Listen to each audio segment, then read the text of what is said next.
Hello, this is Dave Parker on PSquared Sports. I'm with Coach David Moleski of the O'Connor Panthers. He's a second-generation head football coach in the North Side Independent School District. So we need to say hi to Dad and Mom. Say hi, Dad, Mom. Coach Gary Moleski, and Coach Moleski was kind of a mentor of mine. I watched how good he was, and we played some great football games against him when he was at Kennedy, and then again when he moved over to Holmes. Right. Coach, talk to me a little bit about building a program at O'Connor. You took over for Danny Padron. You guys had some good things going already, but what is the process? Well, the first thing is the community of O'Connor in the Helotes area. That there's been obviously we've had a lot of success over the last 10 years, and that has kind of turned into obviously a lot of pride, a lot of expectations. But when you build something, it almost kind of insinuates that you didn't have anything to start with. But in reality, as I said, in the last 10 years with Coach Padron's leadership, we really started doing a lot of good things and had a lot of success. So I kind of look at it more as a continuation rather than building.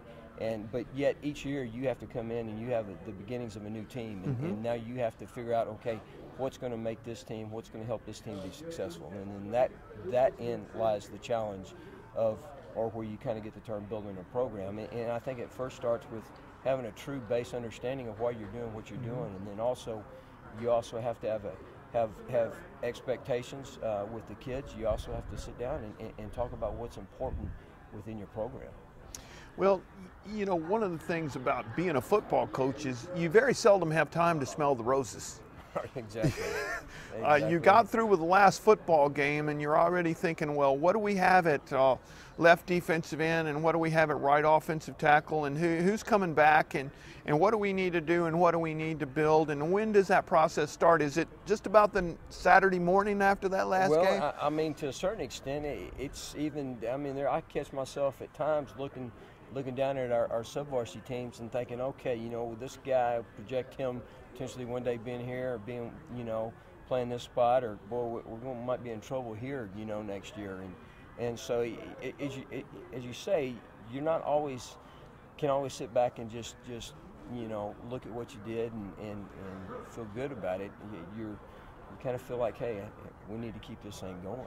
And unfortunately for us, the last few years, we're actually in my whole coaching career, we've ended the season on a loss, and that in itself will kind of drive you and get the fire going to, hey, let's win a state championship. And each year there's only going to be one team that wins their last football game. Yeah, out of the some odd 500 teams, there's going to be 12 winners at the end. Right. Everybody else is going to be a loser. Exactly. Okay, so talk to me a little bit about spring training. What do you look for, and what do you expect to get out of it?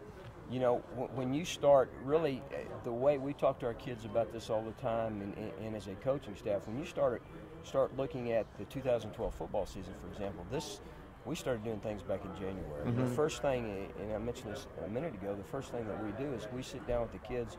We're not lifting weights, we're not running, we're not doing any of that. We sit down in the classroom with them, and we go through expectations, and we set goals about what we need, and we talk about what it is to give total effort. We talk about how you are committed and what the expectations of a commitment are before we ever start doing any of the legwork to prepare. So then we get into the off season and lifting and running and trying to get bigger and stronger and faster and doing all those things.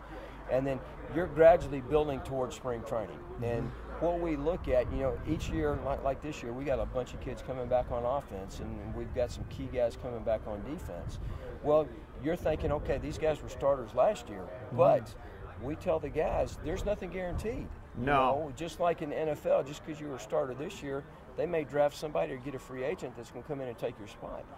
We want that. We want that competition, because that's going to force people to work harder and not get comfortable where they are. But by the same token, we identify, okay, here are our strengths. We know we've got a chance of being solid here. Here are our weaknesses. Now, who's going to fill those weaknesses? What do we need to do to get those weaknesses up to where our strengths are? And so spring training is geared around obviously learning our offense, our defense, and our special teams, but it's also finding those weaknesses, working on those weaknesses. And then also too, I think coaching is always evolving. And if you're not evolving, I think you might be missing something. So, there's different things that we've learned in the off-season as a coaching staff to implement, to look at, to see, hey, maybe we like this better, maybe we don't. And also kind of go back and fix some things that we had trouble with the year before. Maybe a certain team was able to take advantage of things. So we're going to look at, okay, how do we need to defend this, or what do we need to do to beat this type of defense? So it's just not one specific thing in spring training that you're looking to fix, to change, or whatever. Do you find a lot of kids look really great in shorts, and once they put the pads on, a little bit different? Without a doubt. I mean, there's guys that you put up all the off-season stats of who lifted how much and how fast they ran, and you're thinking, wow, man, this guy looks really, really good. And then you put the pads on, and then all of a sudden he disappears. But at the same time somebody disappears, there's other kids that appear. Where did this guy come from? And you think, well, he's not fast enough, he's not strong enough, but yet he's making plays.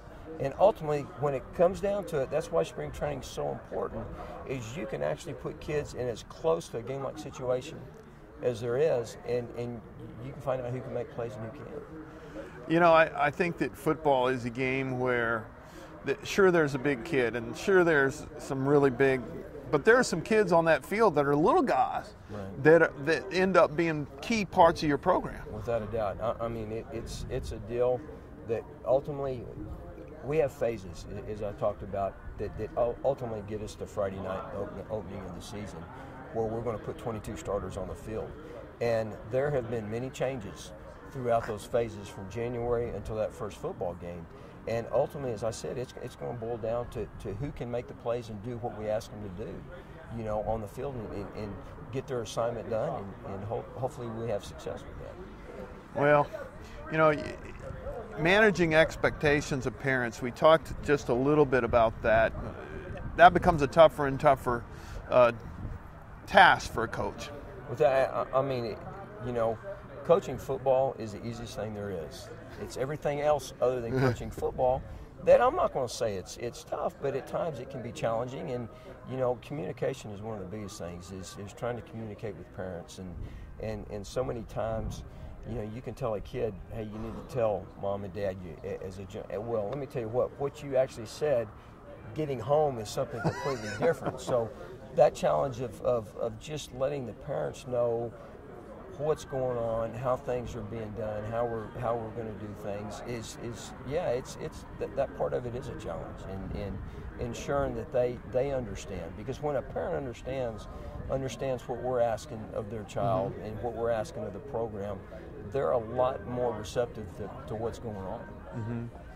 We talked a little bit about, before the interview started, about getting college scholarships. Are college coaches pretty good at finding the best kids?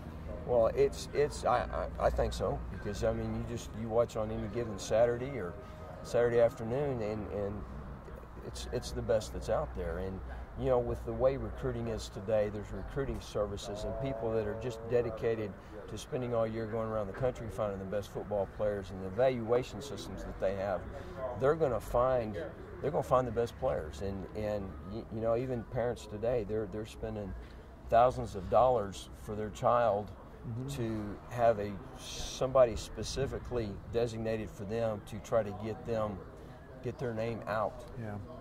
And sometimes that's kind of frustrating for parents to see that, or to spend that kind of money, just because, my opinion, I think that the colleges are doing such a good job in getting out, and especially with technology. It's so much easier, college coaches getting video on players, and then also too, I mean, it's important for us as the head coach to be open to college coaches, to also to get information out there. But I think they do a great job in finding players. Well, just a few brief questions. The Padilla poll, Carl Padilla is kind of sponsoring this tonight. Have you started looking at the Padilla poll every week? I look at the Padilla poll, and I look at any poll once, and that's at the beginning of the year.